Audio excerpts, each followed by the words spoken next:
Ken Trahan, Lenny Vangilder, SportsNola.com. It's our first NBC weekend review, and it was a good weekend for the most part for local teams. First on Sunday, of course, the New Orleans Saints made it 2 straight wins as they got out of Tampa Bay with a 35-28 victory, and I do mean got out of. It was a hairy finish. Those are the kind of games that in years past we have grown accustomed to see the Saints lose, but getting that goal line stand in the third quarter after an unbelievable effort play by Malcolm Jenkins, and then the last play of the game, need we say more? Those are the kind of things that we have seen happen against the Saints for so many years. And, of course, this is a new era in time and, a fortunate, if you will, situation. And, heads-up play by the defense there because these guys, to a man, said, hey, we knew that if he stepped out of bounds, that's part of the reason he was wide open. They left him uncovered because they knew at that point he couldn't be an eligible receiver. Yeah, and people want to say that the Saints were fortunate. They weren't fortunate. They won this game because Tampa Bay broke the rules. It's that simple. And Greg Schiano is a college coach who is transitioning into the NFL and has to learn the rules. You cannot bark signals and make movements to draw an offensive side offsides or for a false start. If you will, that is an unsportsmanlike conduct penalty. It's clear as day. That's what led to the Saints' touchdown that gave them 35 points and ultimately the winning points. And then, of course, as Lenny alluded to, on the final play, once you're out of the end zone, you've stepped out of bounds in any way, shape, or form, you cannot re-enter the field to play as an eligible receiver. It's that simple. Right. You can't be the first to touch the football. If it was a tip ball, Precisely. Then he could have caught it. But, yeah, basically that's why he was so wide open. They let him go once they saw him step out of bounds. Fortunately, the officials made the call. Of course, it would have been a review situation had they left it as a touchdown and not waved it off. But, still in all, again, those are the kind of things that for so many years you and I remember. Those are the kind of things that went against the Saints. Well, truly, when you looked at and I really don't like to take shots at announcers because I like the people that do this, but you got to know the rules when you're doing the game. And, of course, if it's a road game, we're watching on television, and clearly they didn't know the rules. No, they didn't. And, again, I'll say it. I think the game has passed Dick Stockton by, the play-by-play guy yesterday. He's was a good announcer in his day, but you and I grew up watching Dick Stockton do play-by-play. That doesn't mean he's particularly young, shall we say. But and Lynch should know.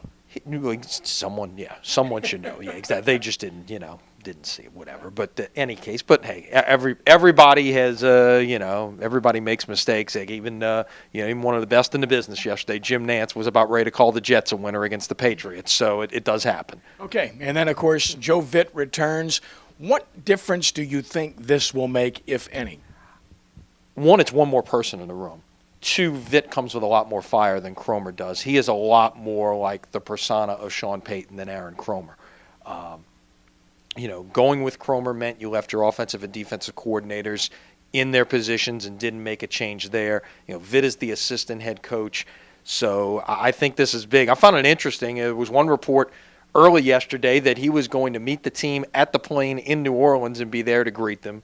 He was actually on the plane when they got to the plane in Tampa and flew back with them yesterday. Remarkable. And, of course, it's on to Denver, primetime Sunday night, another big game to get the Saints back into the playoff race, and there's still time, but they must win. LSU, they had a good road win. They started off like they were still sleeping and had a chance to be out of that game early, but their defense kept them in it. Texas A&M did not take advantage. John Chavis made some adjustments. The offense finally made a couple of plays, and they got out of Kyle Field with a win. Yeah, and the big number of this game, turnover margin. LSU forced 5 and didn't commit any. You say what you will about Zach Mettenberger. Not sure of the offensive strategy, why they continued to try to throw the ball down the field. Thankfully, he didn't put the ball in any of the maroon shirts' hands at that point because everything was significantly overthrown. But, still in all, give LSU credit. It would have been real easy to just fold it up and go home, getting behind quickly, 12-0. But they stayed the course, forced a couple of turnovers late in the second quarter, turned those into touchdowns, somehow went into halftime with a lead, and then managed to hold on from there. And it's pretty obvious that Jeremy Hill is their best running back. Will they finally settle on a guy and give him the bulk of the playing time and carries? I know we're not talking about a feature back, one guy. That doesn't exist anymore.